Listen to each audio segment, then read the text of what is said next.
আমি যাকে বিয়ে করব তার মাসিক ইনকাম কম নিম্নে 2-3 লাখ তো থাকাই লাগবে। টাকা তোমার গাইস, আমি চেহারার সাথে কথার কোনো মিল পাইতেছি না। চেহারা দেখে মনে হয় এক সপ্তাহ গোসল করে না। আসলে আমি জানি না কি তার পেশা, তবে এটা জানি টাকা হয়ে গেছে তার নেশা। তারা বিয়ে করতে হলে নাকি মাসে ইনকাম লাগবে 2 থেকে 3 লাখ। ফাক। না না, কম হলে তো ডেফিনেটলি চলবে না। যার আছে সে করবে, না হলে সুগার ডেডি করবে। সুগার ডেডি হোক বা সেটা লবণ ডেডি, এসব মেয়েরা টাকার নেশায় অলওয়েজ দুচা খাওয়ার জন্য থাকে রেডি। তো লিজেন্ডস, এদেরকে বাংলা ভাষায় যেন কি বলে? Magic without C.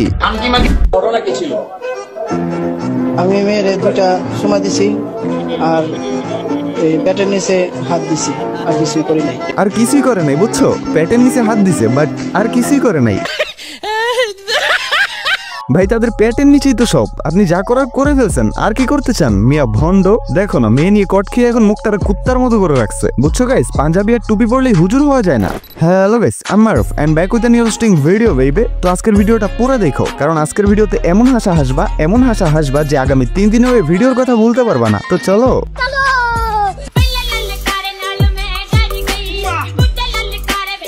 আজকালকার ভালোবাসায় কোনো টান নাই ভাই, টান আছে এদের ভালোবাসায়। দেখো কত সুন্দর করে ছেলে মেয়েটারে বুঝতেছে আর মেয়েটা ছেলেটারে বুঝতেছে। দুজনে মিলে কতই না সুন্দর ভালোবাসা বিনিময় করতেছে। এটাই মনে হয় সত্যিকারের ভালোবাসা। বেঁচে থাকুক তাদের ভালোবাসা 1000 বছর।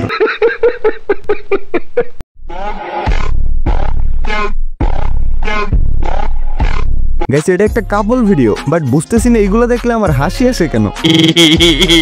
ভাই, তোমরা বিয়ে করতে পারবা না কেন? ওই যে দিনরাত হ্যান্ডেলিং নিয়ে ব্যস্ত থাকো যে। যদি বিয়ে করতে চাও আর এমন একটা হটেস্ট বউ নিয়ে আজীবন আরামে থাকতে চাও, তাহলে এখনই ওইটা অফ করে দাও।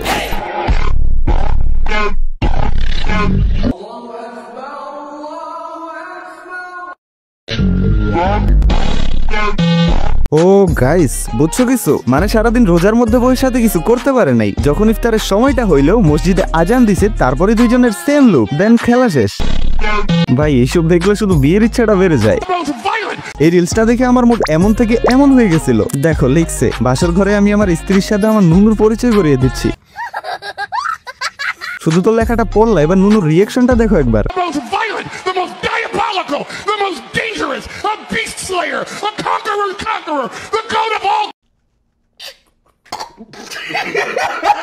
আপনারা যখন মোনাজাত করেন, আমি কিন্তু আমিন বলতে পারি না। আমি কিন্তু কোন আলেমের মোনাজাতে আমিন বলি না।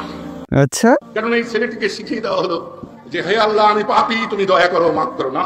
আল্লাহর রহমতে আমি পাপী নই, একজন মাসুম মানুষ পাওয়া গেছে। ক্ষমা প্রার্থী আমি নই, ক্ষমা চাই অপরাধী। অক্ষরে গোনা নাই, মাত্র চৌধুরীর বইরা ওই গাঞ্জা খাইছে। তো চলো এই গাঞ্জা করে নিয়ে কয়েকটা লাইন বলি। কে তুমি বৎস, ধরিয়া মৎস্য বেচিয়া গঞ্জে অকুল কুঞ্জে, না খাইয়া তাজা, কেন তুমি সেবন করিলে মেয়াদ উত্তীর্ণ গাজা। শালা বোকা চোদা, জীবনের অর্ধেক কবরে চলে গেছে, এখনো তার মধ্যে ভয় ঢুকে নাই। পাপ ছাড়া মানুষ আছে নাকি রে বোকা চোদা? তোর মাথা নষ্ট। তুষার ভাই, পৃথিবীতে 3 ধরনের লোক। সবার সামনে মেয়েদের খারাপ কথা বললে কেউ কিচ্ছু বলে না। 1, বাস কন্ডাক্টর, আপা আপনারটা দেখি। 2, ফুচকাওয়ালা, আপা আরো দিব। 3, জুতার দোকানদার, এক সাইজ বড় দিলাম, এবার ঢোকান আর ব্যথা লাগবে না। আপা, আরো এক পেশার মানুষও কিন্তু বলে, তারা হচ্ছেন দর্জি। আপনাদেরকে সামনে দাঁড় করিয়েই বলে, আপা ওড়নাটা সরিয়ে হাত একটু উপরে তুলেন, মাপ নিব। গাইস, এটা খারাপ ভাবার কিছু নাই। আপুরা জামা কাপড় বানাইতে গেলে মাপ তো নিবেই। এন্ড এই আপুটা যদি একটা বড় অনুষ্ঠানে হাসি মুখে ডার্টি টক করে পুরস্কার পেতে পারে, তার প্রতি কোনো হেট আসে না, অভিযোগ আসে না, সব লুচ্চার দল হাসি মুখে মেনে নিতে পারে, সেখানে আমি কেন সামান্য একটু ফান করে আমার ভাই ব্রাদারদেরকে বিনোদন দিতে পারবো না? তো গাইস, ভিডিওটা কেমন লাগছে অবশ্যই কমেন্টে জানাই দিবা। আর ভিডিওর একটা পার্টেও যদি তুমি মজা পেয়ে থাকো, তো প্লিজ একটা লাইক দিয়ে চ্যানেলটা সাবস্ক্রাইব করে দিও। আর এটা অবশ্যই কমেন্টে বলে যাবা এই ভিডিওর পার্ট 2 চাও কিনা, তাহলে আমি নেক্সট ভিডিওতে নিয়ে আসবো। তো আজকের জন্য টাটা, ভেরি সুন আবারও ব্যাক করতেছি তোমাদের মাঝে নতুন কোনো ভিডিও নিয়ে। ততক্ষণ পর্যন্ত চিল থাকো তোমরা।